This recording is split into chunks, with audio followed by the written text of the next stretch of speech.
What's going on, guys? It's Ludski. Figured I'd do a little bit of an easy video for first timers, for Jeep Wrangler owners, taking off your doors and your top on your Jeep Wrangler.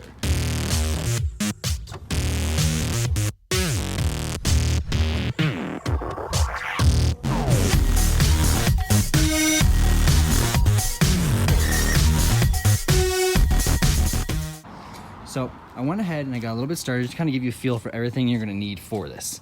On the JLs, they come with these little Jeep kits that come in the back, usually behind in your little compartment back here. A little ratchet, a Torx, I think is a 50, yep, and then a Torx 40. And then all of these pieces actually go into your doors. I just went ahead and had them already removed for the sake of time. But they go down right here. It's one of those things that you'll twist, remove all of them. Just be super careful because that wrench does come close to the paint. Obviously, you don't want to jack that up.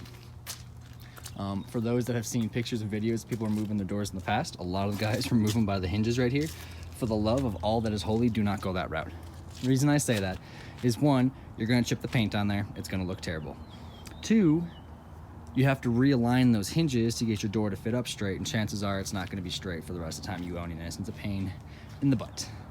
So, easy peasy. You're going to go ahead and get all 8 of those removed from the doors. Set them off to the side somewhere that you know where they are. Again, you're going to use that Torx 50 for it. Then for the next part, you're going to take this Torx 40. Go ahead and open your door. They're not going to go anywhere without hinges, without the bolts. Sorry, the little nut pieces. I actually don't run them in general because the doors come off so often.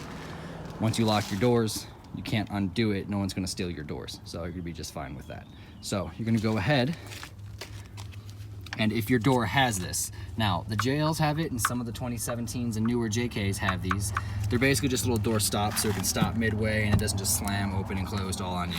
You're gonna go ahead, use the extension. You're gonna go ahead and remove that bolt, remove it all the way out, and then put that bolt, I like to either A, put it back in, or B, set it somewhere you know where it's gonna be. Next is this little plastic piece is gonna pop out forcefully and angrily. On the JLs, it's the same concept for the JKs and the JLs. The JKs just kind of have it tucked, fits right in front of this little plastic. On the JLs, they are hidden behind here. You're gonna go ahead, pull that little plastic piece up, get that little, little safety piece. Let me see, get the camera in place. Safety piece up and out of the way. Pull that all the way up on the JLs. And then this guy is going to slide, put a little pressure in the middle right there. And it's going to slide out.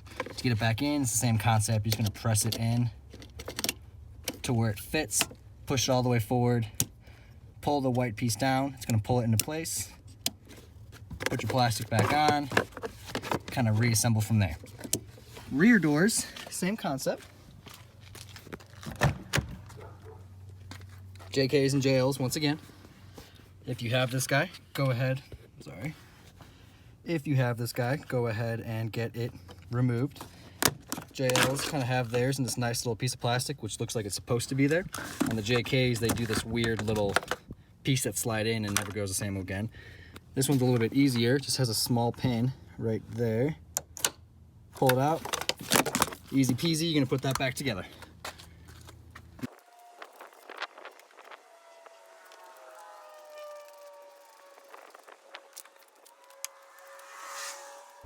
One thing, guys, my doors come off super easily because they come on and off so often. If it's your first time with your door, chances are it's not going to be as easy, especially if it's the first time or if you haven't done it in a long time.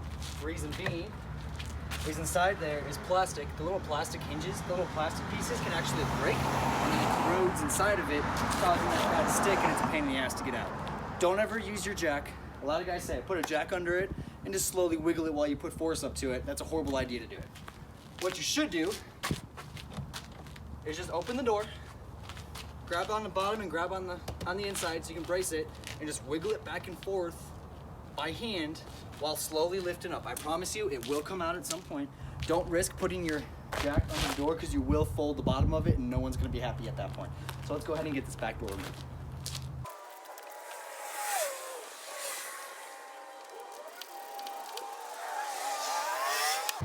Notice one thing I do is I push that little in safety pin that holds the door in places. I push it in one spot so it's not sticking way out. I'm less likely to hit it when I'm moving the door in and out of the garage. And like I said, you just go ahead and lift it. And that's pretty much it, guys, to get your doors off. Obviously, I'm not going to show you the other side. It's the same concept. Now, one thing to remember is your laws of your local state, your local region, city, all that is going to be different. Colorado law, for example, only has to have one mirror facing backwards showing up to 500 feet. So therefore, my rear view mirror that comes in the windshield, I'm good to go. I'm not breaking the laws of any sort. Some places require 2 mirrors. So in that case, you would have to put a secondary mirror on the side here. There's some different companies that make hinge ones. There's ones that attached to the brackets that go onto these. For example, a company named Kickbacks has a piece that goes and it fits into this, gives you a footrest, and it ties into that normal loop to hold the door open. And it all sits, when you put your foot on there, it's not gonna come off. Super nice, not expensive. Also has a mirror that goes up top right here. So that's one thing to consider if you have to go that route. Now, the next step is gonna be taking your top off. We're gonna start with just the front 2 pieces. That's the easiest, unless you have some hokey boyfriend to go in the back to remove it. Always have at least 2 people.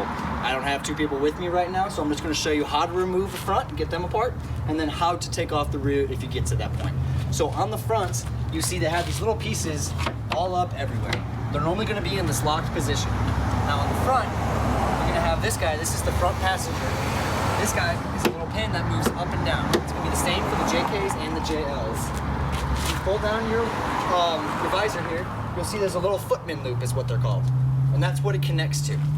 So you just go ahead and pop that off. That releases the pressure on the front end of it. Pull all these guys into the unlocked position so they're not pressed against another top or anything. And then you're literally just gonna go ahead and lift that top off and it's gonna pop off real easy for you. So when it comes to removing the actual rearmost, the actual hard top part of your vehicle, the JKs and the JLs are gonna be the same when it comes to the rear. You're gonna take that T50, that Torx 50. It's gonna be that star-shaped guy that we used on the doors earlier. You're gonna go ahead and on the outsides, there's 6 on each side, are gonna hold the actual base of the top together. Now, grab my camera here. We're gonna walk around, hop up to the top. JKs and JLs both have a bolt Torx that's up here. Now, the difference between the JKs and the JLs is at the JKs, you have these little knobs that go right here. They're these little circle things. Twist those, it's gonna take about an hour because they are way too damn long, and they're gonna eventually pop out and you're gonna have that good. A lot of guys don't throw them back in to begin with, they just kind of keep them in the garage. They don't hold the top down as crucial as you think they would, not extremely necessary. But before you go ahead and start grabbing all your friends and just say lift, see what happens, don't forget, if this applies to your hardtop, not all hardtops have them, you have your wiring for your rear view glass. That's gonna have the sprayer, which is this guy. Has a quick disconnect onto him, super easy. And then the actual wiring has the disconnect for them. I need 2 hands for it, so I won't be able to get it. But you just get that safety piece off, squeeze right there, and pull down just like those doors. It's gonna be the same concept. You're gonna wanna go ahead. Now it depends on where you're putting it. Some people like to keep the glass closed. You can keep the glass open. It's not gonna affect it negatively. Just make sure when you're moving, it does weigh a lot. It's gonna put a lot of strain on you. A lot of times it causes you not to think properly, and you just start walking it back, and then bam, you smash it right into your garage or a tree or something. So go ahead, make sure, depending on how to do it. Easy way to start is to go ahead and lift right here. What that does is it allows you to get your fingers under here. That way you're not sitting here trying to wedge it. Lift that up. Now, if you have multiple people, put one on each side up here. They'll lift there, and one in the rear back there, and they all lift on each side. And it's gonna be easy peasy. It's gonna take you a few seconds to get off. So realistically, guys, this whole entire process should take you 8 minutes at most. Showed you how to take the doors off, showed you how to take the top off.